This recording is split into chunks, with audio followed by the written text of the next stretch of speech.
Ammar Alaoui, conseiller national et membre de la Commission des relations internationales et de la communication du PAM, le Parti Authenticité et Modernité, jeune écrivain et jeune acteur associatif, étudiant marocain à Londres.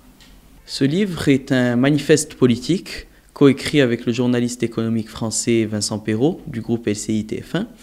Et c'est un livre d'entretien, mais c'est surtout un appel à l'engagement aux jeunes Marocains, un appel à l'engagement politique, citoyen. C'est un livre qui se veut non partisan, au-dessus des partis politiques, et qui parle à tous les Marocains, que ce soit les jeunes étudiants et les jeunes cadres qui vivent au Maroc, mais aussi les jeunes Marocains du monde qui ont un rôle à jouer dans la politique nationale. Les jeunes au Maroc ne croient plus en la politique. Ils sont déconnectés de la classe politique, des partis politiques. C'est-à-dire qu'ils croient en la chose publique, ils croient en ce que la politique peut apporter, mais la classe politique et les politiciens ne sont pas crédibles.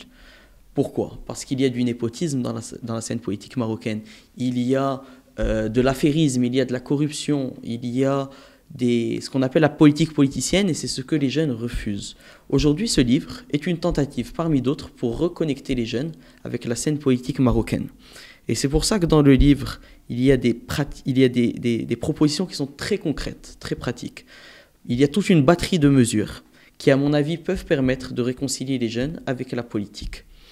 Ces batteries de mesures, ces propositions peuvent faire polémique. Les gens peuvent ne pas être d'accord parce que ça va déranger les notables et la classe politique établie au Maroc. Mais ces propositions, pour moi, peuvent dessiner l'architecture d'une nouvelle démocratie représentative au Maroc.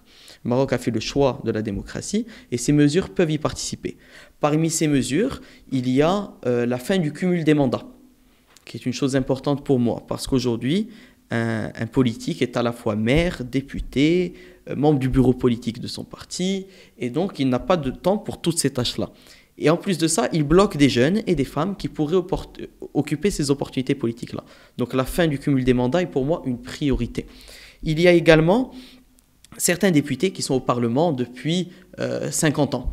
Ce genre de choses ne devrait plus exister au Maroc. C'est pour ça que je propose de limiter les mandats nationaux à 3 mandats, pas plus de 3 mandats nationaux pour un député ou un sénateur.